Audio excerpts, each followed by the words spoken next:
afternoon, everyone. Welcome to episode one of our very exciting webinar series hosted by the Octopus Digital. We're thrilled to have you all here, whether you're joining on Zoom or watching live on the Octopus Digital LinkedIn.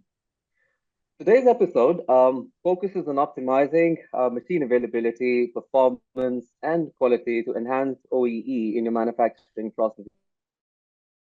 From two of our very valued client speakers from the Emirates Macaroni Factory, situated in the heart of UAE, Dubai, and Tapal Tea Private Limited, located in Karachi, the economy capital of Pakistan.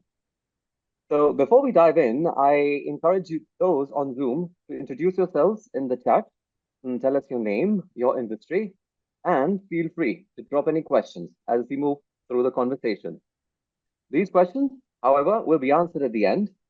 To our LinkedIn live audience, you're also invited to share your thoughts, questions, comments as well. We're watching there too.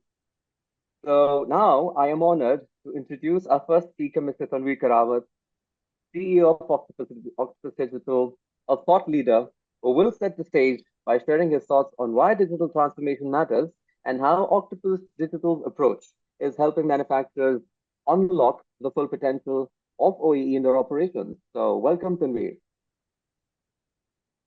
Thank you for the warm introduction, Adil. Hello, everyone. My name is Tanveer Karamat, and it's truly a pleasure to welcome you all today. Let me start by asking a question, or ourselves a question. Why is digital transformation is no longer a choice, but an imperative? And I would like to make this understand to ourselves by narrating some stories of the companies or their times who face with this challenge or threat of digital transformation. The first company that comes to mind, and they were all big companies, some are still very much thriving, but the first company that comes to mind is Kodak. Kodak, in fact, was the first company who invented digital camera. But they clung to their legacy business of selling films. The management was very feverish, I would say. They feared that if they pivot to digital, their sales will become cannibalized. So they did pivot, but they took some time. And by then, the companies like Sony and smartphones and Canons had taken over. And eventually, they had to file for the bankruptcy in 2012. Now, what is the lesson here? Now, protecting your legacy business at the cost of innovation can turn out or prove to be very costly. Next up is Nokia. Nokia also was a big company, very popular name in the mobile business, but they did not understand the wind of change that was brought about by digital. So they could not understand the importance of software ecosystem, such as iOS, Android, App Store, and all that stuff. They were selling hardware. What happened? The companies like the digital companies, the smartphones started eating up their market, and finally they had to sell their business to Microsoft in 2014. The lesson here is that hardware alone or a product itself in a digital environment was not enough. They needed to change their strategy, but they did not. And so they had to lose out in a big way to smartphones. I would like to give two examples from FMCG companies that they would resonate very well with our audience and with our speaker as well. One is a Procter & Gamble. They were also slow in adopting direct-to-consumer e-commerce model. And they were challenged by some nimble digital companies who developed this direct-to-consumer e-commerce model, and they were eating their revenues very seriously.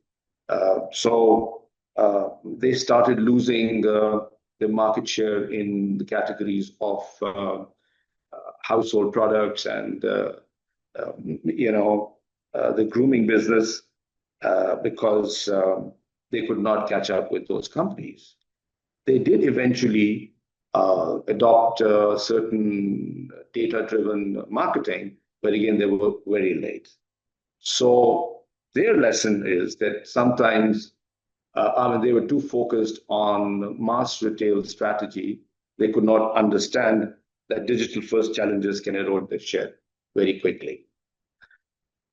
Similarly, Unilever's story is no different. They were also challenged by some nimble digitally native brands of the likes of Harry and Honest Company that built DTC relationship.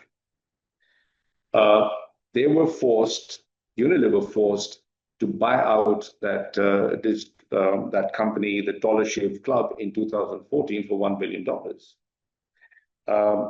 Instead of leading that digital initiative organically, they had to pay a heavy price to catch up. So the lesson for Unilever is that slow adoption sometimes costs you a high premium to catch up in that business. Now, if you look at the pattern of all these four companies that I've talked about, so what they missed out was the following three things. Number one, they underestimated the consumer behavior shift enabled by digital. They clung to their legacy business model and businesses instead of building agile, data-driven, and platform-based strategies. And third, they reacted late and often end up paying a high premium to catch up. Now, we all understand that because of the digital technologies, this space is not going to slow down. And so in case of the manufacturing, it is evolving very rapidly. For companies to remain competitive and relevant, they have to move beyond their traditional processes and embrace digital strategies that enhance the visibility of their operations, drive efficiencies, and deliver real-time insights.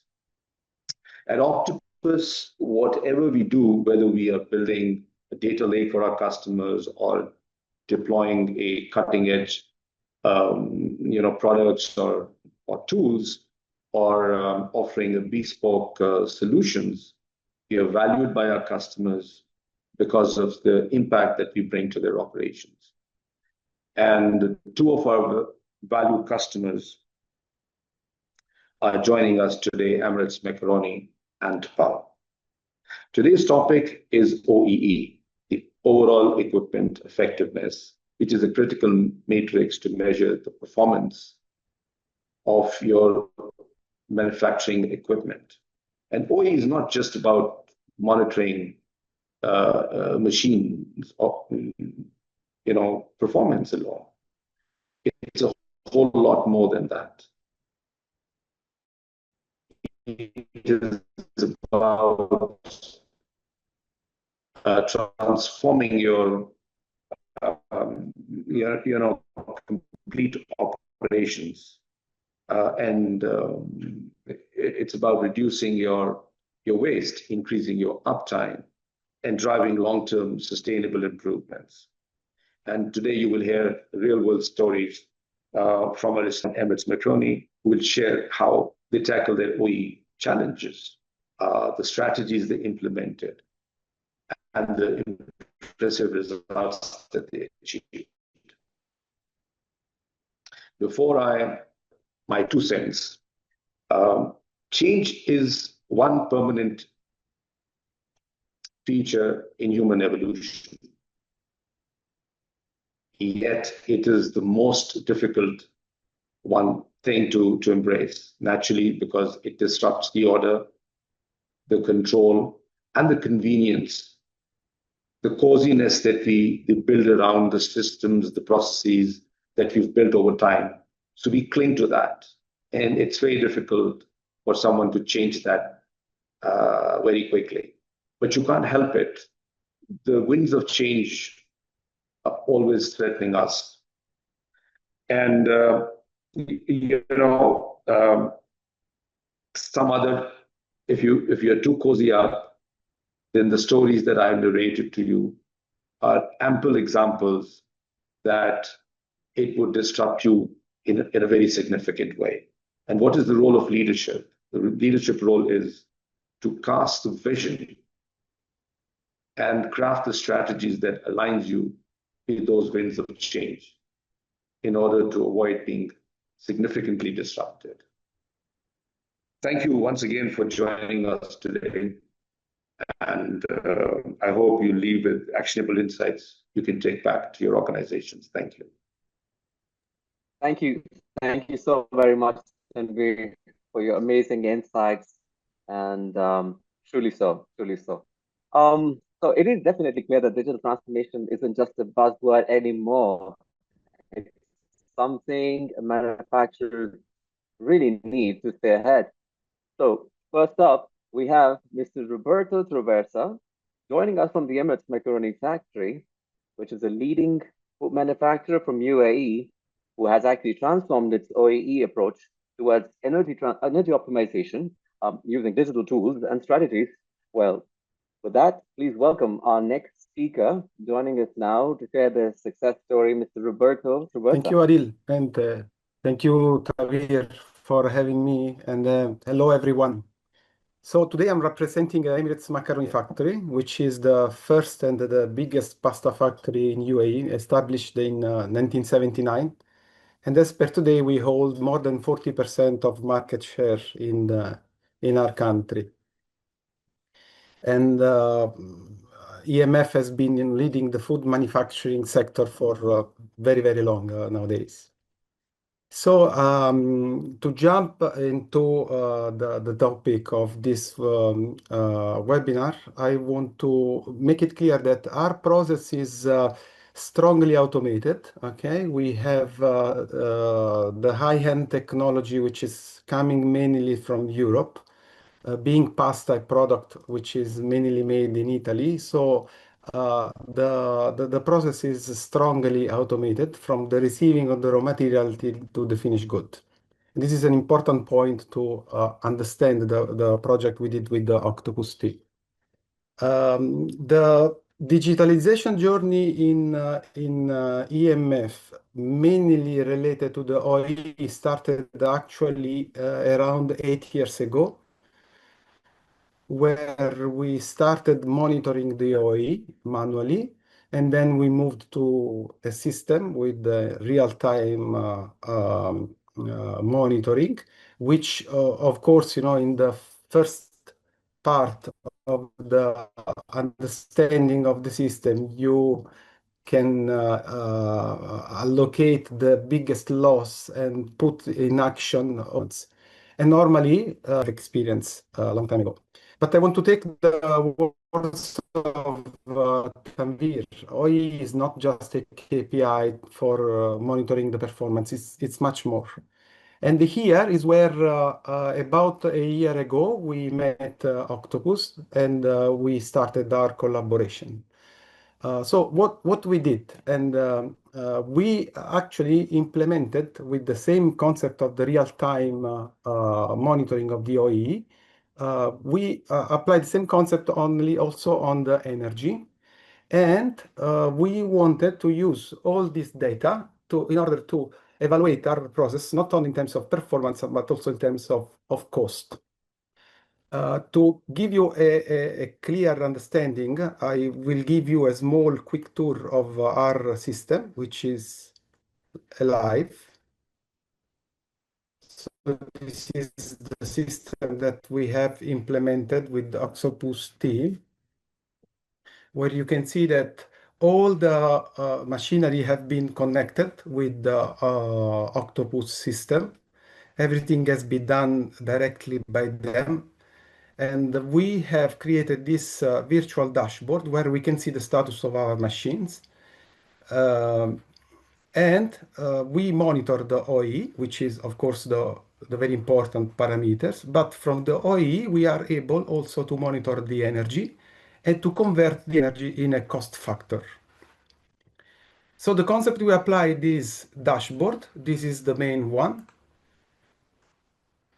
This is a dashboard dedicated to the energy consumption. We have two main sources of energy, the electrical energy and the thermal energy. So in this case, you can see that we are able in real time, this is the case of today, we are able to understand how much we are consuming in kilowatt hours. And with the cost factor that we can manage, we know how much we are spending. So this is the dashboard. But that is only to have an understanding of the trend, how we are going.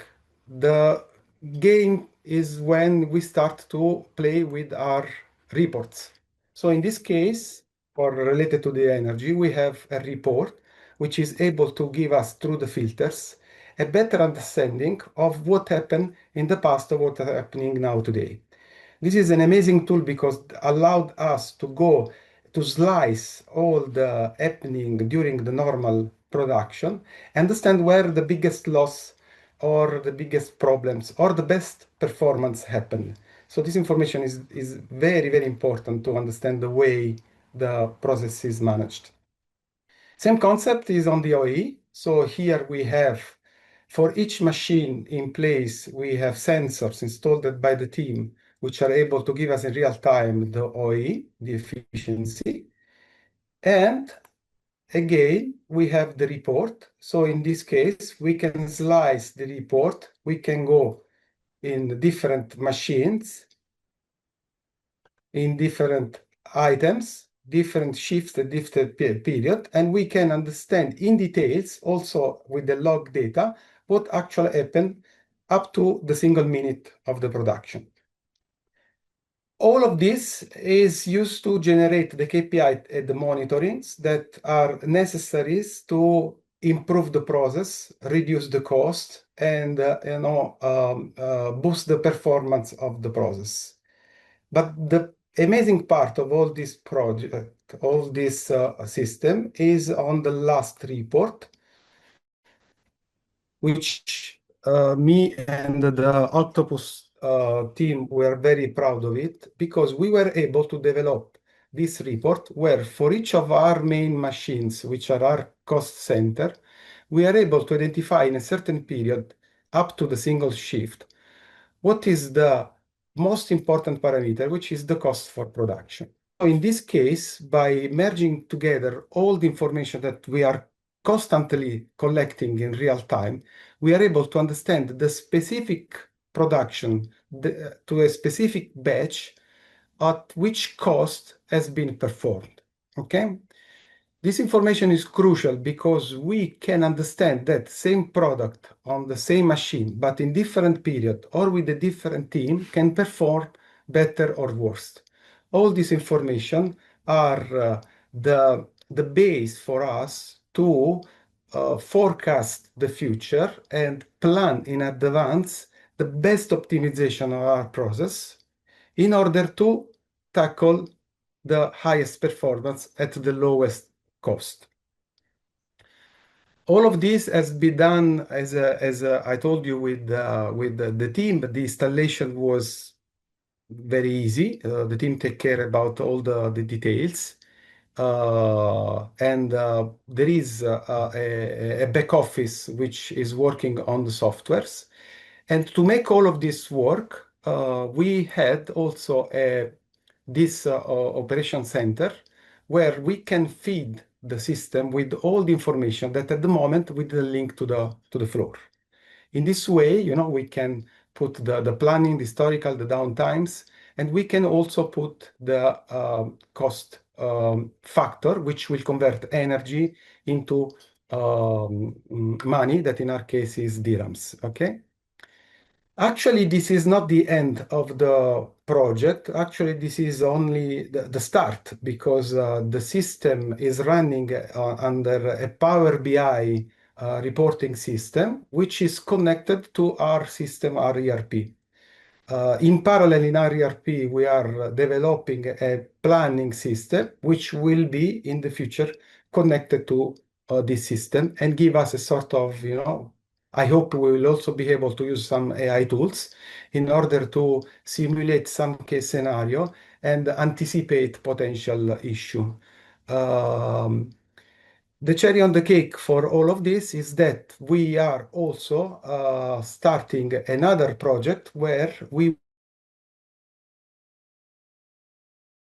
working on the sustainability organization, because from all these activities we generate, we can calculate our carbon footprint. So the new KPI, which will be hopefully shortly developed by starting from this system as a base, will be the carbon footprint. So our ambition is also to have a real-time carbon footprint monitoring, and try to set some target in order to become one of the most environmental friendly company of the region. I hope that I gave you at least some uh, interesting highlights on the system. And please feel free to ask any question on the QA, and we will manage to answer you as much as we can. Thank you again, Octopus team and everyone. I leave the stage to you, Adil. Thank you very Thank you much. very much, Roberto, for sharing such splendid insights and your experience overall with, well, the journey, I would say. And well, thanks once again. So moving on from there, in the interest of time, as I mentioned earlier, we've got Mr. Shabir Mohammed on the call today, and I'd like to introduce Mr. Shabir Mohammed to the fore. And Shabir Saab, over to you for your part of the presentation. Thank you, Thank you. Adil. Thank you, Tanveer, for having me over in this webinar. And I'm really pleased to introduce myself first, and I'll give you a little brief intro of my company. Then we'll move forward for showing our OEE experience through Digital Octopus. So my name is Shabir Mohammed. I'm associated with Tapal Tea for the last over 25 years. So having worked in a different multifunctional environments such as supply chain, procurement, production, engineering, and quality assurance. Having 360 view of Tapal value chain, I'm here to share our experience of how our digitalization journey contributed to our growth. But before that, let me introduce my company, okay, what my company does over here. So Tapal Tea was established in 1947. It's a family-oriented company, and this is the fourth generation who is taking over. And we have built a strong legacy of 70 plus years, and we are proud to be a Pakistan #1 tea brand and market leader in branded tea company across the country and globally. Right now, we have got almost 60 to 65% market share in Pakistan, and we are exporting to 38 countries of our teas. And right in Pakistan, we have got a 2 manufacturing plant, and along with we have got a third party us, and we have got around manpower of 2,500 altogether. So now I'll share my slides with you guys. So just wait for a while so I can put up my slides. So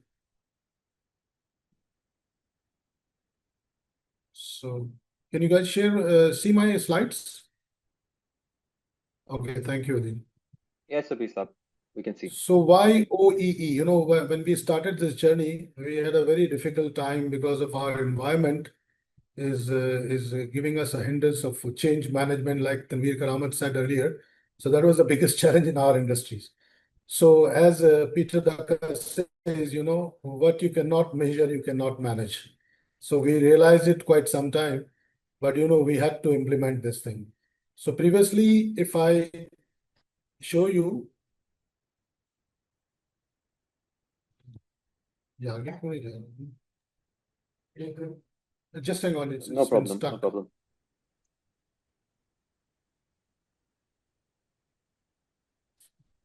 So previously, what we used to do everything, the production reporting manually, lot of paper work, lot of hassle, person dependency, impacting data accuracy, and the authenticity was always been a challenge for us.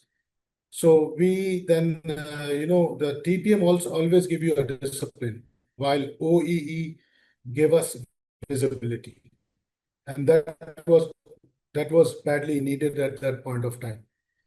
So the intervention to implement digitalization played a pivotal role of establishing data-driven decision. So that's a part of the digitalization. We have now moved from the manual to the digitalization era.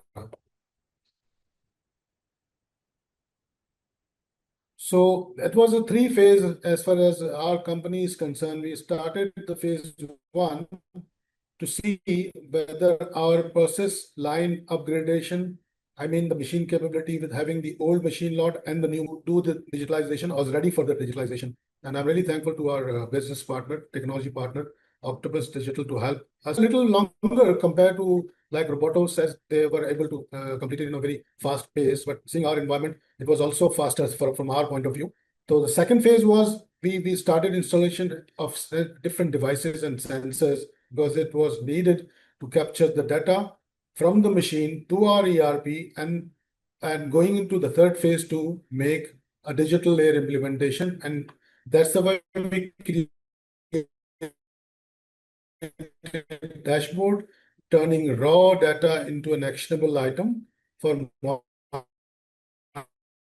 monitoring and decision making. And that really helped us a lot. Of our machines. So if you see the EOE is 80% and the three parameters, the main dashboard, which depicts the pillar of three basic parameters, that is availability, performance, and quality. If you can see, we have established like by machine, by SKU. We've got a one brand, but we have got a different 100 sort of an SKU. So we can get the detailing in that dashboard as well. Going forward, I can show you the performance dashboard, which gives us the observation, what was the planned and what was the actual output, and track different parameters such as speed and cycle time. So now I would like to share a small case study which we did, because I was telling you this was our first step to lay the foundation of AE. Now we have to move forward. Like Roberto has given a very good example of going towards energy mechanism, then sustainability. So that is also our plan in future to move towards that. But I'm just showing you how we progress in our development of OEE.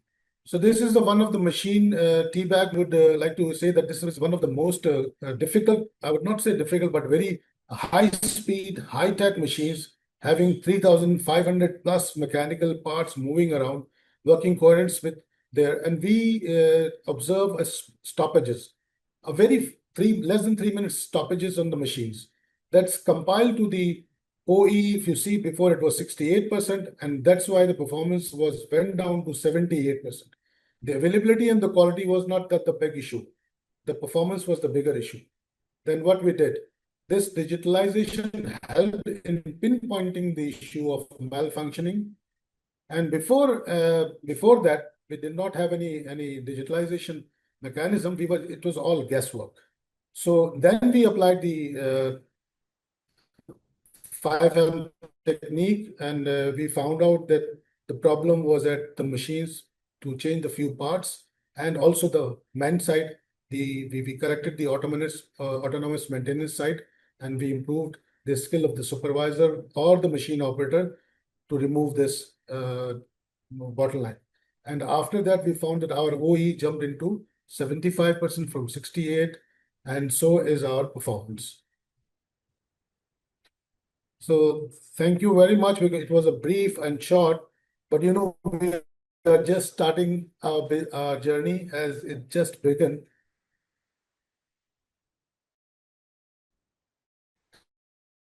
And I thank you,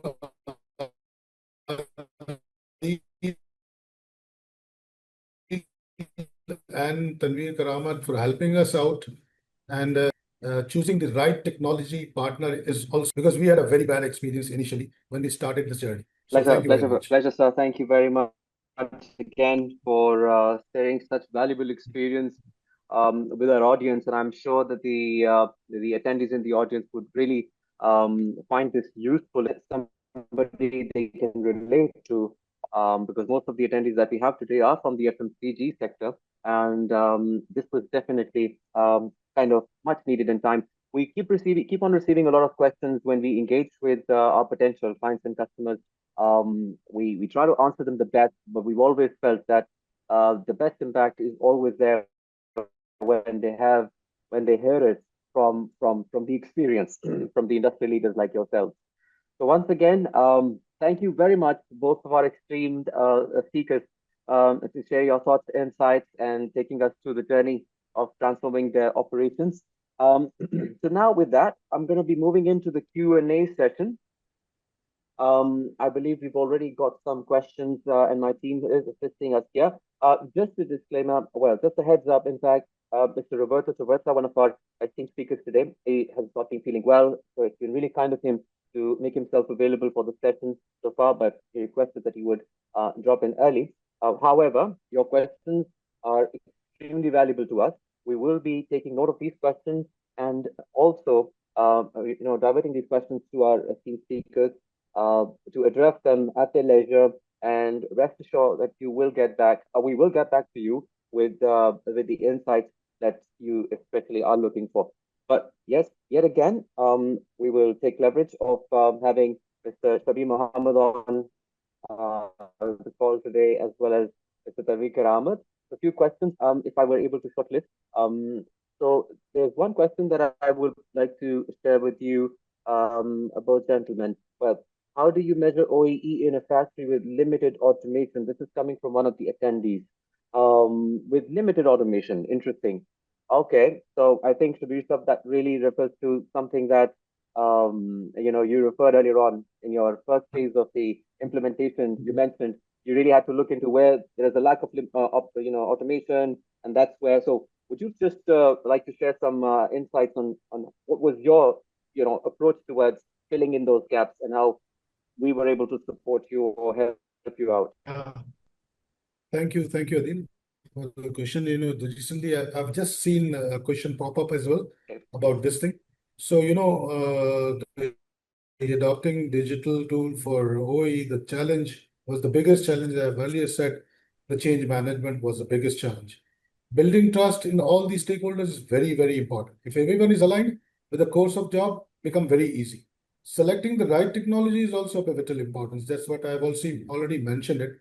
Because in our experience, we struggle for good number of months, I would say, with data fetching, data integrity issues, and a lot more.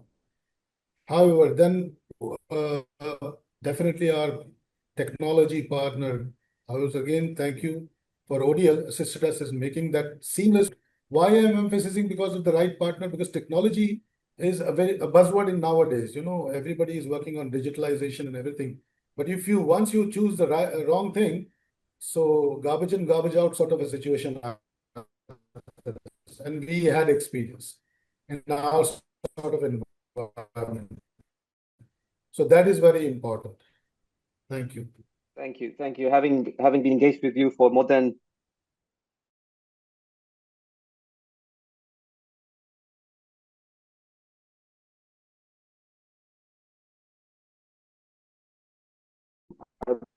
I find valuable to share on this forum in the interest of time. Some of the key metrics to focus on when improving machine availability. I believe Shabir Saab has already pointed out on that. Tanveer Saab, DK, would you like to share some insights from your side in terms of some of the key metrics? Can you come again with the question, please? Yes. So the question says that what are some of the key metrics to focus on when improving machine availability, which is about improving the machine availability, Okay. something that we regularly help through OmniConnect. Of course, ensure that your machines are available, you need to be cognizant of the fact that what is impacting the availability. So you need to have the data to be able to break down the different kind of stoppages that you because you have one available time, your production time, and then some planned stoppages are there, but then there are unplanned stoppages that are causing and affecting your uptime, your have, and you do not know what those breakdowns, what are the reasons of those breakdowns. Only through analytics you're able to pinpoint those breakdowns and then transform your operations to fix them in real time so that your availability can be improved and hence your production. It's directly related to that. If you have an available time, it is eaten up by such stoppages, by such breakdowns, and you have no idea how to fix them, you're creating a blind spot. And with these kind of information in real time, I would stress again, like Shabir Saab said, that if you cannot measure, you cannot monitor, control, neither you can manage. So it is so important that you should have the data integrity ensured, and this can only be ensured if you remove human touch points in gathering data, manipulating that data, and giving you those numbers. So that's the reason why we emphasize that you should create a data lake. That means you're gathering data in real time, dropping it and harmonizing it, because you have not only OT data, you have IT data also, and the amalgamation of various data sources through which you're able to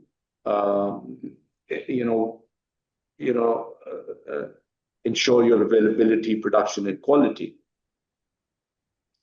So this is very important aspect of ensuring that you should know what's causing the availability to you, and only through data analytics you will be able to achieve that. Thank you so much, TK, for elaborating on this very important question. Just in the interest of time, I'm just going to shoot it a little faster because, well, we've had like, I don't know how many questions. I'm seeing 79 as a count, but let me just go a little rapid on this. But make sure that we will answer all those questions through emails. We'll circulate that. This next question, I was reading it before I actually moved in to ask this. I think this will be for you, Mr. B. I think you can share your best knowledge on this. Well, some of the challenges companies face when adopting digital tools for OEE performance. I think you touched a bit on this topic earlier on while you were presenting your case study. So maybe if you could answer this question in a more precise manner, some of the key challenges, like top 3 challenges when you face when adopting a digital tool for OE improvement. Are you asking me? Yeah, Shabir Saab, that's for you. Change management. Okay, I've just answered this question about this change management and everything. Absolutely. You repeat it again, or? I think exactly you answered this question pretty clearly. Well, the challenges the companies usually face when adopting digital tools for OE implementation. That's pretty much fundamentally covered by you in your session that you were conducting a little while ago. But just a quick recap on this question. I think if the audience will go into the recording of this session, this answer will they will get the answer on this. The biggest change is the change management. That's I've explained it in a very elaborate way. Because people don't tend to change the habit they've been developed over the years in our kind of industries. Right. And that was the challenge. And the only thing you can do is to build trust. Building trust in all stakeholders is very, very critical and important. And when once if everybody is aligned, the things will starting getting into their own position. And definitely selecting the right technology, which I will be keep repeating it. That was also of our experience to go for a right technology and the alignment with the old stakeholder along with the change management mindset. So one thing I was just noticing, somebody asked me, how do you capture the quality in tea industry? Correct. Just Correct. picking that up. Yes. So I was just giving the reply on that part as well. The part of the tea quality is separately managed by the tea tasting and tea development, tea department. As far as the OE is concerned, we monitor the pack quality. Pack quality means when in our company, when we started implementing this OEE, we had a challenge. Okay, the availability and the performance is coming through the PLC, the monitoring, the sensors, but the quality was the issue. How would we measure? Then along with our digital partners, we come up to a solution. We have put up a sensor. If an affected pack has been produced and that has been pushed out to a bin. And the end of the shift, the bins has been counted, and we say the quality. If we produce 1,000 packs, then 3 packs have been defected. Defected means torn pack. The marking is not correct. Like anything goes wrong with the packet formation, size, whatever. So that's the way we monitor the packaging quality at that part. But the tea quality, definitely that is being separately monitored. Fantastic. Fantastic. So, our main objective is to remove the human interaction of the data. So the authenticity of the data cannot be challenged. I was in this organization for so many years, and that's why I'm trying to make myself young and young every day, trying to compete with Gen Z nowadays and learn from them a lot, Amazing. And Amazing. so my challenge was, so how to capture all these things into these things, and digitalization really helped us a lot. So if Amazing. I talk about the digitalization to Gen Z is readily and easily understand the process as well. Amazing. So, Shabir sir, you have very rightly pointed out some of the challenges in adoption of digital or embracing digital. Change management is fundamental, actually. And why? And like I've also said that change is a permanent feature in human evolution. Yet we are too worse to change because we cozy up with the systems that we develop. We start loving it. We don't want to change. Now this is a disruption story. So the one fundamental thing in adoption of digital is how you structure that adoption within your organization is fundamental. Okay, change. Of course, you not only there are two ladders of this. One is the technology ladder, the implementation ladder. The other is the change management ladder that you run within your organization. To, for example, you need to upskill your people or reskill your people so that they are able to. They should not see it as a challenge to them, because you've been running your operations for many years, and people know how to produce tea for sure, but you're telling them to do it in a different way now. Yes. That apprehension has to be addressed. So of course it doesn't come without an executive sponsorship. That means leadership has to drive it. It's not from bottom to up, it's top to bottom kind of an approach. Yet the cross-functional teams, and it should be seen as a company initiative, not just any individual initiative, where people think, oh, this is his baby, not mine, so why should I be worried about? So that's, and then the adoption as a continuous evaluation should go hand in hand with what you have been able to deliver. So the management should remain interested in what's happening, because then it fizzles out. And the last thing I would mention is the partner should be in the trenches with the customer. The adoption will Yes. never happen. It is not a project. It is a journey. And hence, I believe that, and this is a study that big technology companies have come out with the crux that without being in the trenches, the adoption of digital projects are very difficult. And a lot of companies have failed actually in this process. So this is the mantra that we have, that we have to make customers succeed so that we succeed in your success. Otherwise, it's not going to fly. Fantastic, fantastic. Thank you very much, TJ, once again. And a question posing your name particularly in this one. So, considering the fast pace of technological advancements, how reliable and future ready do you see Octopus Digital is in supporting long-term digitization initiatives? Something that we always talk about a lot. So, your thoughts, please. Lovely question. I think lovely question. Yeah, and yeah, that's where the technology is becoming fragile and it's fast-paced. Things are changing. New technologies is coming along, and this is what we conceived, that how should we build a solution for our customers that we've been serving in the automation space digitally. So we evaluated a lot of technologies. So we says we will go native to the platform. That means, for example, our technology is built on Azure. So we don't have to worry about the development on that count.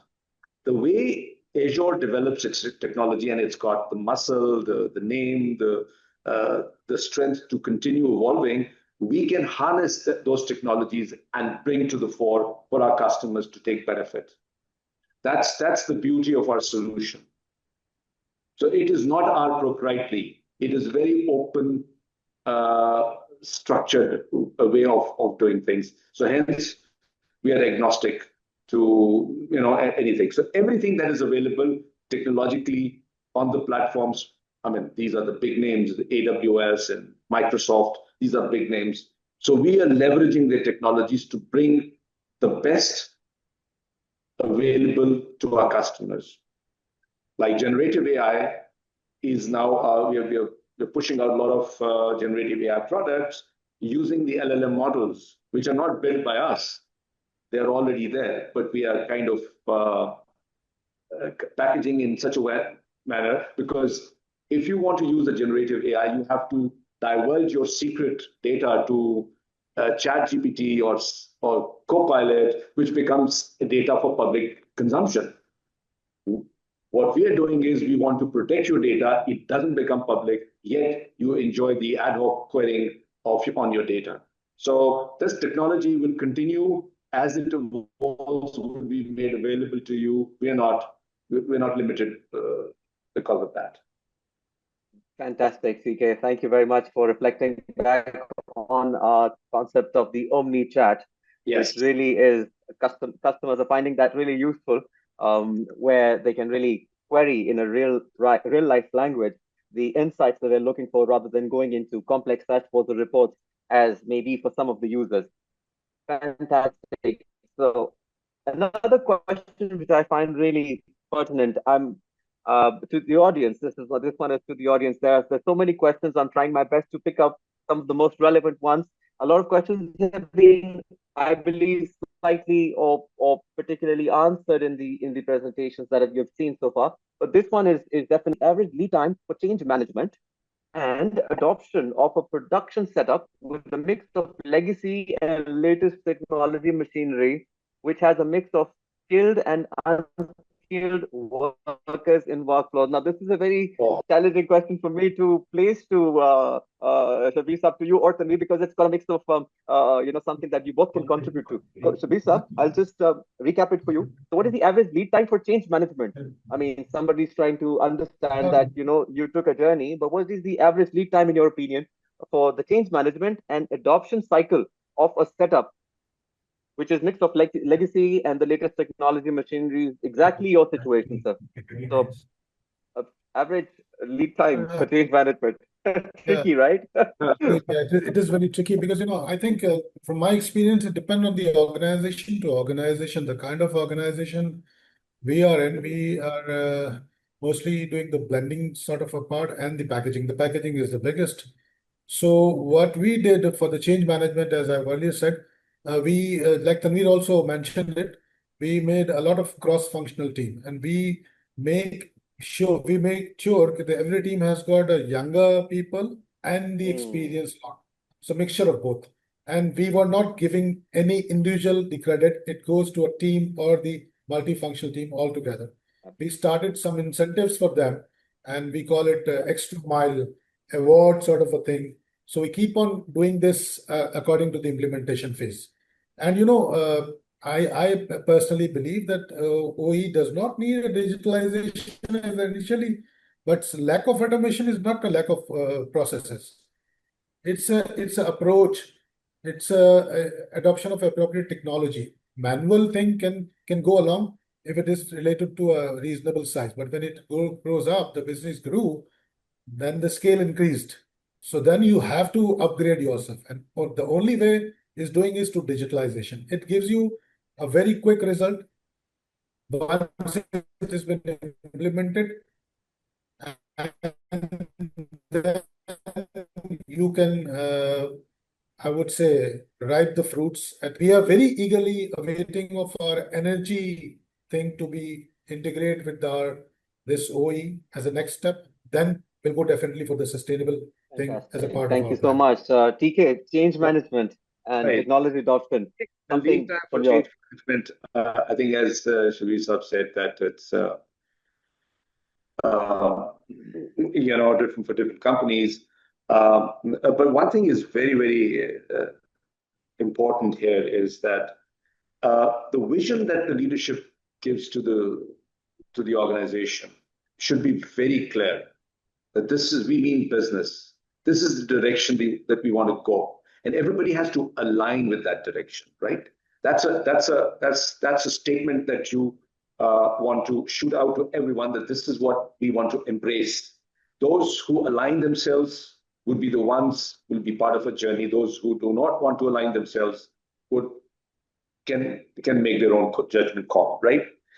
Uh, After that, of course, there's a lot of effort needed to make sure that the stakeholders start seeing it as not being something imposed upon them.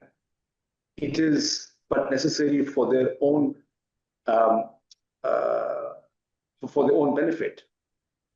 They can leverage this to improve their own performances. They can learn new things, new ways of doing things, and this will help them rather than kind of hurt them. So I think, and this is a process. And then the third thing is that you've got to make sure that whenever you review something, you use the same tools that you've deployed as the measure of evaluation, rather than, for example, I give you an example.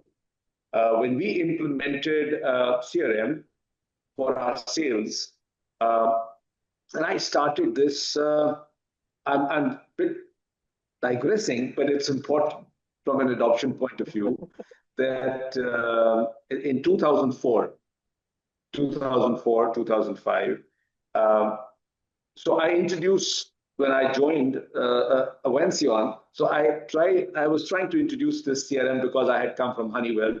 So I was used to that kind of visibility. It took me a great effort to convince people that this is something very useful.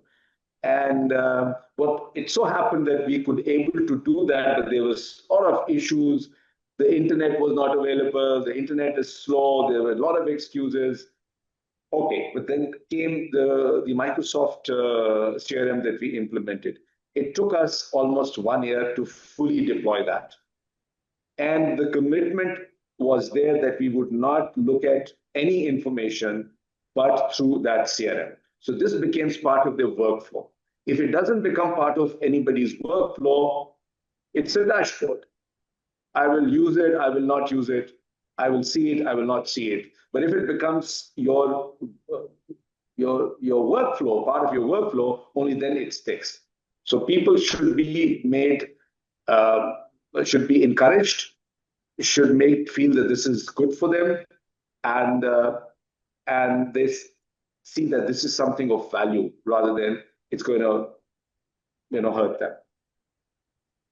Thank you. Perfect, TK. Thank you. Thank you very much for pitching in. So my apologies to both of you because these questions are coming from different perspectives.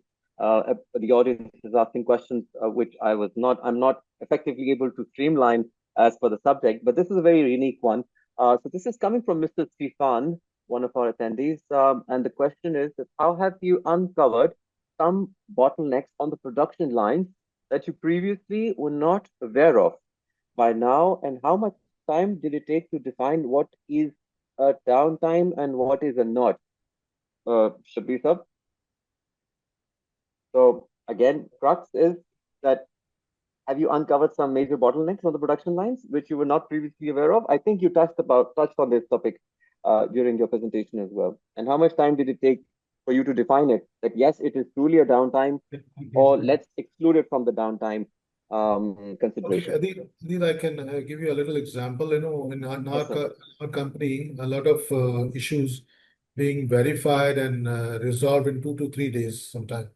But this visibility of a data, visibility of specifically area of availability, of performance, of quality, it took us now 2 to 3 hours to resolve that issue, including it reduces our downtime and it helped us in the wastage elimination. I've told you we've started this packaging material wastage monitoring system, and we were around 2.5% of our packaging wastages. Now we are just recently we have closed down to 1.1%, and that saved us a lot because we are finding it very quickly because of data we have. So that's the main game. Fantastic, fantastic. Another very pertinent question. I mean, the question that we hear a lot from our potential clients. Now, this is Mr. Jamaluddin. I'm not sure exactly his organization name. He's not mentioned, but Mr. Jamaluddin is asking that how can we convince top management to digitize the equipment when you're carrying old technology and it needs big investment to upgrade? I think those are valid questions, and we have gone through all these things. Yeah. I think you can add, but yeah, I can share my experience as well because we. So how did you approve the big budget when you had the technology gap? Yes, we started taking doing you this, back in the days, and we see that the cost was too high. But one of the best thing, I don't know whether Adil it has to be said or not, but our partner helped us very well because spending a capex of a bunch, hell of a capex one time and getting it approved through management, it was a difficult task. So what we did, we spread out in a 4 or 5 years plan. So the cost will go down and the benefit make it a financial feasibility to say the payback will come through reduced downtime and reduced wastages. And that proves our worth of you prove it to your management. Absolutely. It's a long-term solution, but it gives you result at the end of the day. And when the data is hidden or manipulated, it will cost you a lot in the company. That is called hidden losses. And now somebody at that point of time don't realize all these things. When it comes to on the table, then you realize you should have invested much more before what you have gone across. So I think one has to decide sooner the better. One of the questions that really follows up. I would Yes, add here, yes. the organization has to realize if the pain of staying the same is more than the pain of change. Absolutely. If you feel that staying the same would cost them more, it is more painful than the change, then you must change, right? And Tapal has gone through that journey itself, and you've very well explained. Our model is not capex model. So that is what we thought, that we want to, people might like to invest in the hardware and pay millions of dollars, but they probably are very skeptical of paying that much for the data, for the dashboards, for all of that. So we said probably the best way to go with this is that make it a subscription model, and it also shows our commitment that we are not here to deliver a project and run away. You can pull the plug anytime if you don't see the value. So we are in the business of creating value for our customers, not asking them to invest heavily and start the journey. You start small, have a feel, and then grow big. That's how probably I can address this legacy thing question. Start small. Absolutely. Yeah, absolutely. Thank you again, TK. But just then as an example, building up on what Shabir Sir was mentioning, when it came to Tapal, Shabir Sir, back in 2021, perhaps, when we started sort of evaluating all the nitty-gritties with you. So one of the greatest differentiating elements TK we saw with Tapal was that they took it on as a full-fledged scope. They did not decide to go on one line or a machine, do a Yes. POC, etc., because the greatest challenge that they were foreseeing was of the change management. So it had to be really announced across the board that this is going to be the new normal.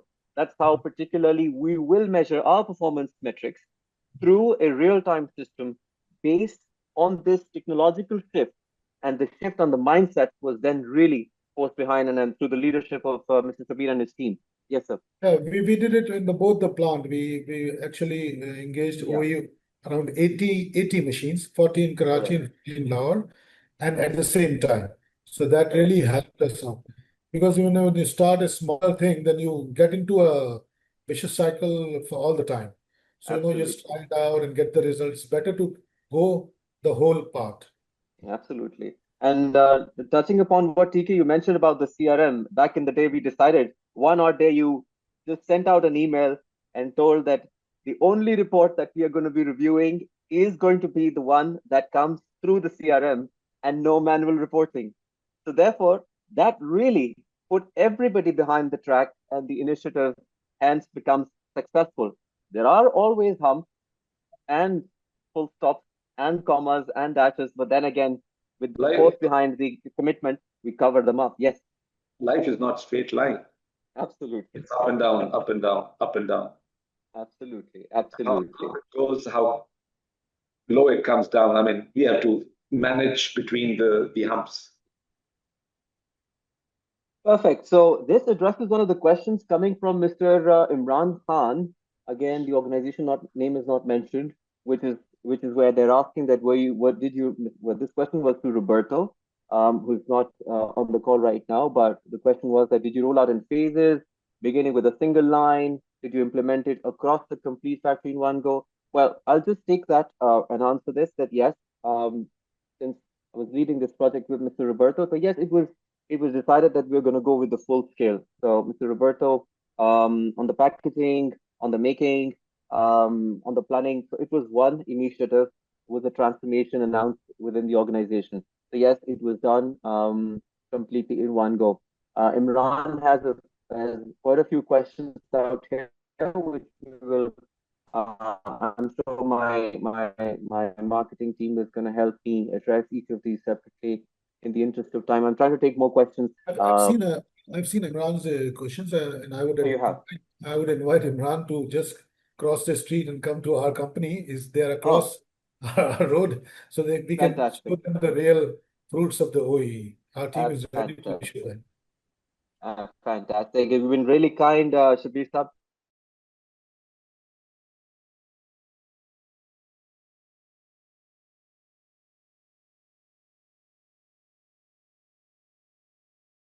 Most of our clients as well.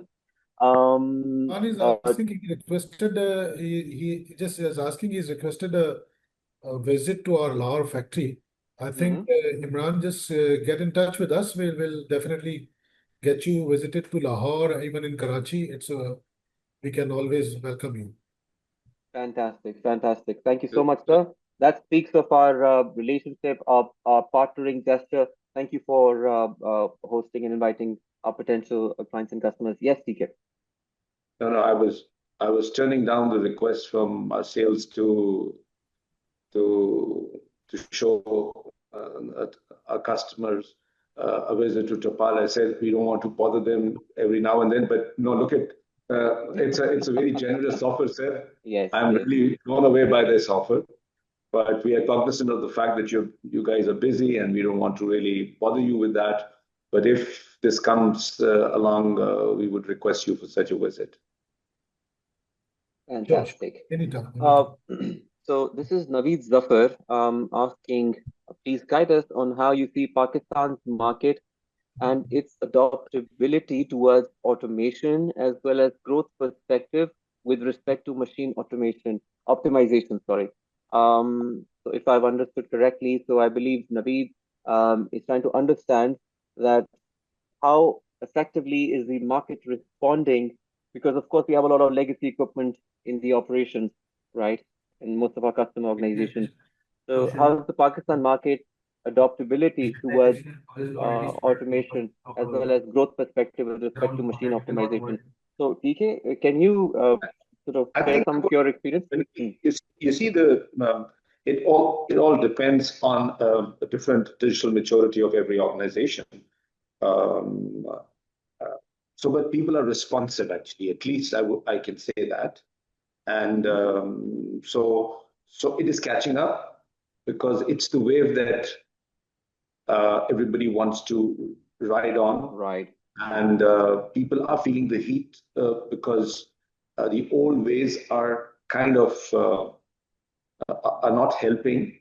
Data is very important, intelligence is very important, and on the basis of the data and intelligence and analytics, you're able to make informed decisions and strategic decisions on the strength of the data that you have. And it is very important that you have to have a quality data, and the quality data means that how you gather data, how you clean it, and how you keep it is fundamental to that, and how real time it is. If it is a stale data, if it is an old data, it is missing data, it has gaps, you would always be skeptical of kind of investing on the basis of that data.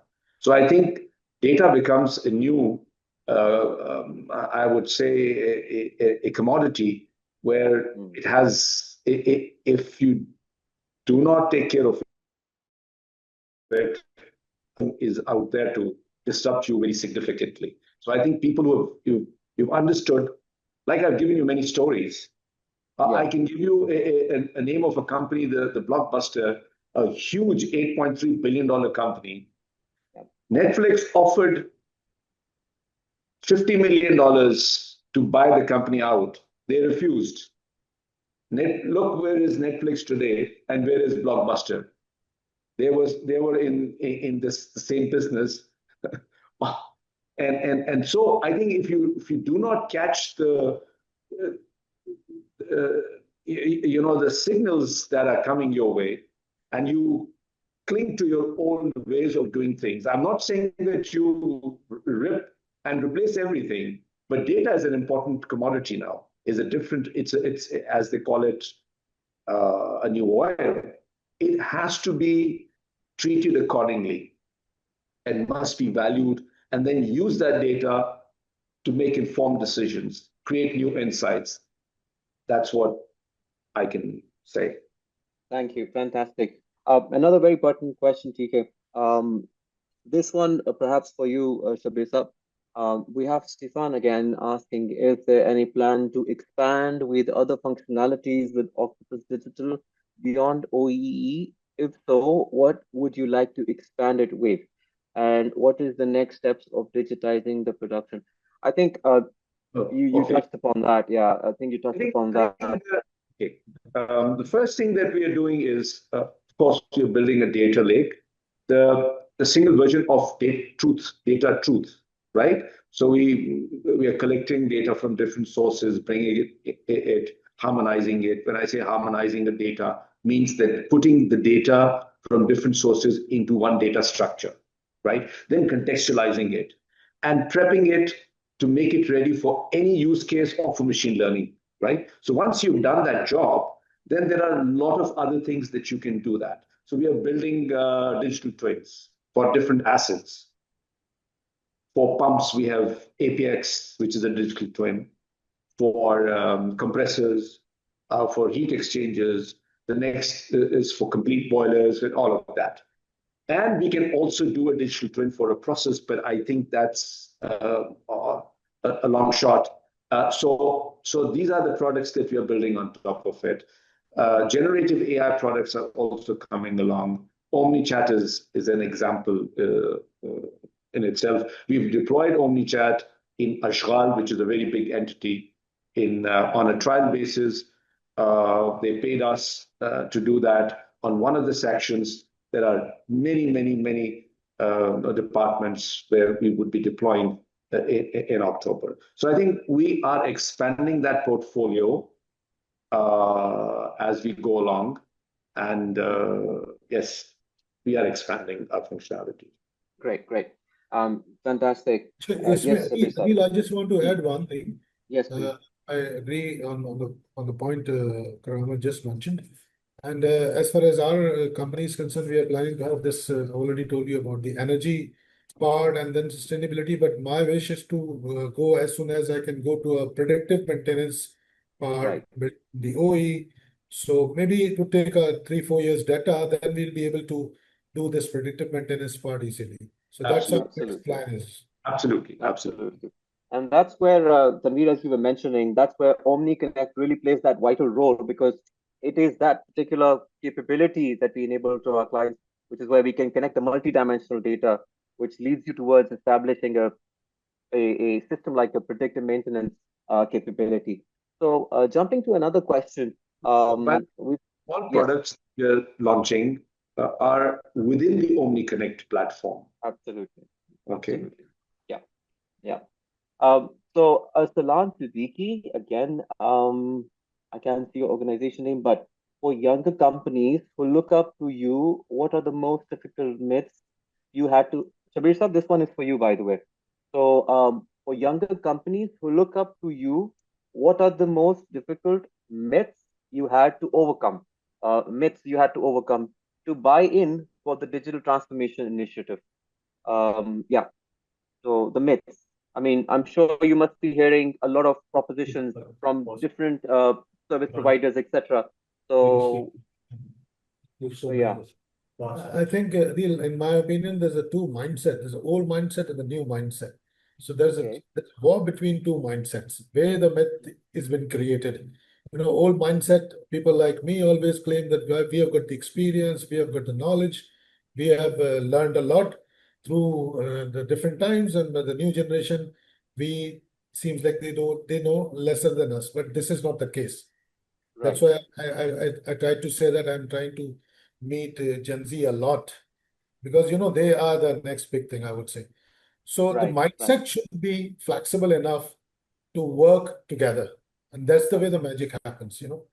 Right. And the change management is only can be done like that. You cannot minus the experience lot, and you cannot just rely on Gen Z. It has to be a combination of both. So I think that is my answer to all these things, and definitely it can create a lot of things. But you have to be very flexible on top. You cannot be rigid. As even departmental head, section head, you cannot be rigid on your mindset. And the technology, the coming technology, if I'm a quite old, maybe I look a little younger, but still I'm using Snapchat and Insta, and I'm everywhere very active, because I know the next thing you have to be socially in touch with everything. So you get to know a lot of things, what's going on. Like Tanveer Karamat is also in the digital technology, and he knows a lot compared to us. So everybody has to. That's the way things moves on in your industry side, even in your personal side. Fantastic. Very nicely put. Actually, I mean, you've explained it.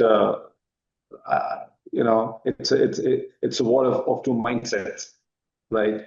And if you're a rigid mindset with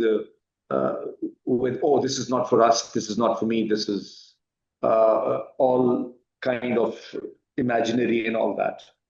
The time to respond is now shrinking.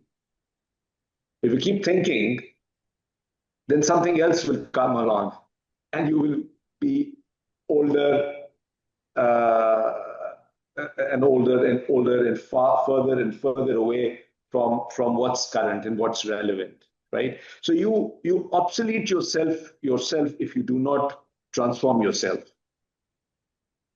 right? So therefore, you need to. Now the issue today with Gen Zs is because they do not know, honestly, is what is that they learn that they can hang on to. No, there's nothing that you can hang on to. Something else will come and disrupt you. So this is a technological time frame where you have to, your time to react is shrinking. And if you decide that I have to do this and I have to go somewhere, you've got to decide now rather than you say, I'll wait, I'll do in a very conventional old style that you do feasibilities, you do this, you do that, and then it takes months and years to decide something else will come along. I think absolutely, TK, you've really pointed out to something very, very useful. And Shabir Sab, you would agree, mentioning earlier on, something that really enabled you to take fast decisions back then, really actually disrupting the normal, regular approach of how you want to really bring on this technology, start the journey. If it would have been still the same tender or RFP mechanism, I'm sure that really doesn't allow you to select a partner which you truly believe is going to be a good partner. It always helps you assess, but really it very much does sabotage the decision-making process. Of course, there are different characters involved in this equation. But yes, once that's an important aspect. Yes. I think we're running out of time, I guess. Or yes, one very important question, actually, just the last one, and then we'll wrap it up, TK. There is this question from Mr. Bashar Haddad. I think he's from the Middle East region somewhere. Thank you for the interesting info and the information shared by the speakers. I asked to what extent companies can feel this one is an important one because we haven't spoken on this aspect. So it's great that we see the question. To what extent companies can feel worried about their confidential data? okay. Okay. To what extent companies can feel worried about their confidential data? And then he says, in respect of recipes, material costing strategy, any other confidential data. So, Shabir Sab, are you worried that your data is no more confidential? So, TK, yes. Yeah, I mean, let Shabir Sab address that first, and then I'll chime in. I think there's nothing to do with the confidential data over here. Monitoring OEE. No, what I'm monitoring in my case, I'm monitoring my output, like my availability of the machine time, like my performance of the machines, and the quality of the package. Yeah. Right? I don't think there's much of a but the question pertaining to the recipe and everything, I don't think this is related to OEE anything. That's my understanding. Is I don't know. Tanir would give a. I think you're right. I think you have to see what is confidentiality that you say confidential data. You have to qualify that, right? If you're saying that I made this much of packets or a product, is this a confidential information? I don't know. I mean, you have to qualify that what you say. Your metadata, probably your for a bank, it could be confidential to have everything on the cloud. But we are in the business where I think it's not that confidential because we are helping you to improve your operations so that you can make make more money or probably be more profitable, being more agile, being more efficient, being more insightful so that you can take decisions. So you have to qualify that. There could be certain, for example, our product, generative AI product, OmniChat, can be deployed on certain confidential data.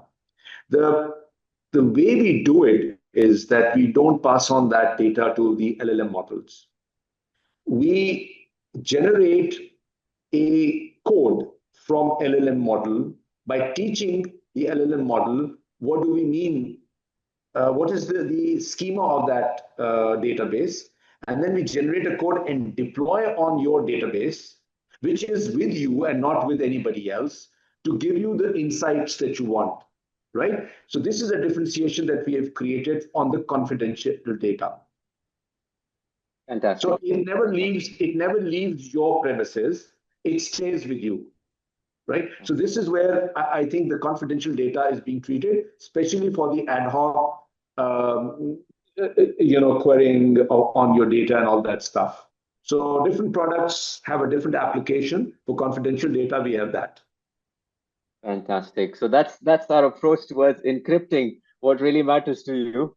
Yes, and at the same time, but the LLM doesn't know what is it. yeah, absolutely. And of course, the entire concept of developing Omni Connect on the Asia platform itself was exactly that even our teams or us as an organization do not have that leverage to really manipulate or actually sort of let loose on the data security part. So that is as strong as you today feel comfortable about your emails, which is where you exchange so much of confidential information related to your own organization, etc. So that communication confidentiality really is something that gives you the confidence. Yeah. If you're using 365, you're already confidentiality is compromised. If that is, but I think a real confidential data recipes and all that needs to be protected for sure. And there are, you're not sharing that out there to do your OE. Get the NDA signed from Adil. Yes, Adil. That's what we do actually. Absolutely. Absolutely. We have a very, very, sorted process for that aspect of data security and confidentiality. Absolutely. Yes, and I mean, every time, Sabir Sab, you would agree that even if we have to use a Tapal as a reference somewhere, we always seek your confirmation and approval. Of course, there's a process. There's a process that we follow. We ourselves are a public limited company after all. We have our obligations to adhere to. We are owned by the public, as I mentioned. So yeah, there is a lot of governance aspects as well as the policy that we strictly abide by and follow.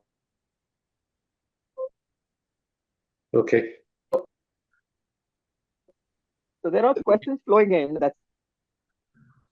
I've been also given a heads up from my marketing team as well that it's time to really wrap it up. But yes, Tanveer Karamat, yourself, Kabir Saab, and Mr. Roberto, who is not on the call anymore because of his health. But again, it was absolutely fantastic. I mean, I personally enjoyed it as actually beyond my expectations, and I'm sure that you had a great time on this webinar as well. We try to keep it very casual. We try to keep it like really extempore and very, very transparent towards our audience. Nothing much was scripted as such, but I believe, except for a few things, of course, but the rest was all straight talk, as we say, heart to heart. And that was the entire purpose. And big thank you to our speakers, and a big thank you to the audience. Actually, you made this webinar worthy of their time. Thank you once again. Absolutely. Thank you, Tanveer Karamat. It was a pleasure talking to you. Thank you, sir. Coming to Pakistan, so meeting up, or if I'll be there, we'll definitely catch up. Thank you, Adil, for having me. And fantastic, sir. Fantastic. Thank you, sir. And just before we leave, I would like to recap that we had more than 100 attendees on the Zoom. Just the count that I'm getting, we've got 50 plus attendees on the LinkedIn Live. We had perhaps 45 attendees on the YouTube as well. So great job done, marketing team. I think they've really spread the message like a wildfire. In terms of attendance, we had 30% attendees from the UAE region. We had 15% or so. I'm just seeing a graph, so I'm just trying to make estimates. So from the Saudi, We had a large list of attendees coming from Pakistan as well, which is very exciting. There's a different analysis going on from that perspective. But yes, just as a closing remark, so this is not the end, of course. As I mentioned, this was the first episode. We'll be announcing the details of the second episode of the webinar soon. And we'll explore the transformation field, data capturing tools, etc. A lot of kind of tools and specs you will get to see later on in future as well. But thank you once again from the audience perspective. Of course, the esteemed speakers yourselves for sharing all of your insights. And thank you once again, everyone. And we look forward to seeing you for the very next time. Thank you. Thank you once again. Thank you very much. Thank you. Take care. Take care. Take care. Bye bye. Bye bye.